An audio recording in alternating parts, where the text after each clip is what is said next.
À Saint-Étienne, les supporters n'avaient pas vu plus grand avant-centre depuis Dominique Rocheteau.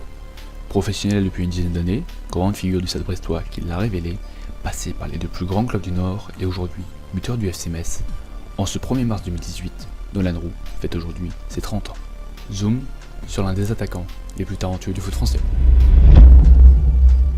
Les grands joueurs comme Pelé, Maradona ou Messi ont tous commencé à jouer au foot dès leur plus jeune âge, dans la rue, avec les gamins du quartier.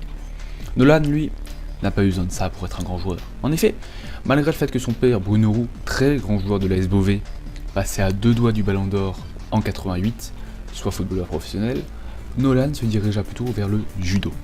Motivé par les valeurs de ce sport, Nolan aurait pu y faire une grande carrière, tellement son talent était grand. Malheureusement pour le sport de Teddy Riner, Nolan a arrêté sa carrière au sommet, ayant acquis un niveau que très peu de pros actuels ont atteint, la ceinture jaune. S'il a arrêté le judo, c'est pour mieux briller dans le sport qu'il domine aujourd'hui d'une main de maître, le football.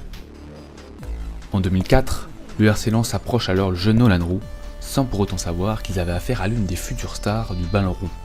Malgré des débuts difficiles au centre de formation, certainement à cause de son talent et de la jalousie qu'il procure aux autres jeunes, Nolan signe en 2008 son premier contrat pro avec les 100 et or.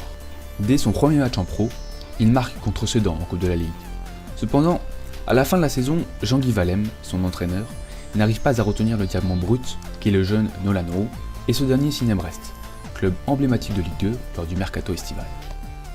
Alex Dupont, son entraîneur au Stade brestois, voit directement le talent du jeune Nolan et le fait entrer en jeu pour son premier match contre Laval en début de saison. Le jeune Compiègnois marque dans les arrêts de jeu.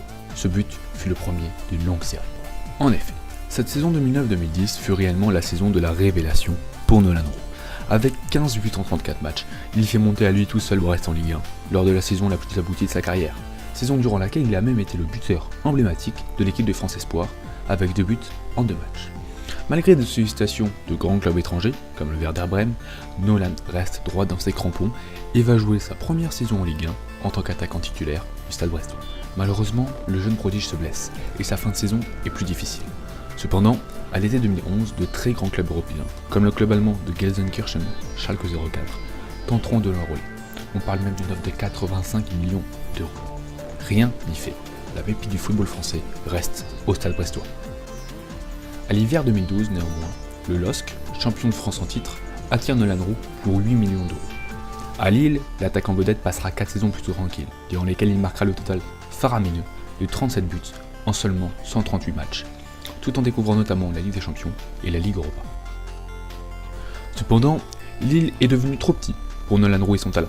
Il choisit, lors de l'été 2015, de partir du nord de la France, direction le Forez et le club Audi Ligue 1, Saint-Étienne.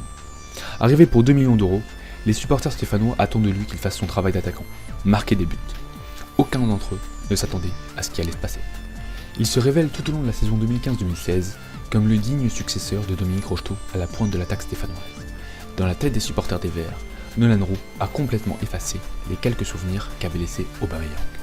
À l'issue de sa première saison, Nolan Roux survole le championnat de France, avec 9 buts marqués en seulement 29 matchs.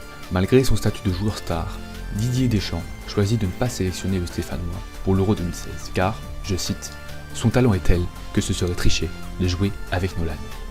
Les dirigeants stéphanois sont plus que ravis de leur investissement et font tout pour le garder. Finalement, ils arrivent à le conserver, et Christophe Galtier sait déjà que son attaque en vedette sera des siens pour la saison 2016-2017. Cette saison 2016-2017 est véritablement LA saison où Nolan Roux est passé à 2 doigts du titre de meilleur buteur de Ligue 1, avec 4 buts et une passe décisive en 21 matchs. Il affole les compteurs et la presse européenne s'enflamme pour le nouveau Pelé. Malgré tous les efforts de santé et de son nouvel entraîneur Oscar Garcia pour le conserver pour la saison 2017-2018, Nolan Roux choisit de quitter le chaudron à l'été 2017 pour Metz, avec un objectif clair, gagner le Ballon d'Or. Grand footballeur mais aussi grand fan de pêche, Nolan possède d'ailleurs un domaine de pêche avec son père, Natura Carpe, à Tros-Libreuil dans l'Oise. Aujourd'hui grande star du foot mondial, Nolan Roux a toujours su rester modeste et à garder les pieds sur terre. C'est certainement ce qui permettra au jeune Compiègnois qui se disait à seulement 12 ans « Plus tard, je serai footballeur ou pêcheur professionnel », de gagner un jour le tant convoité trophée de la Carpe d'Or.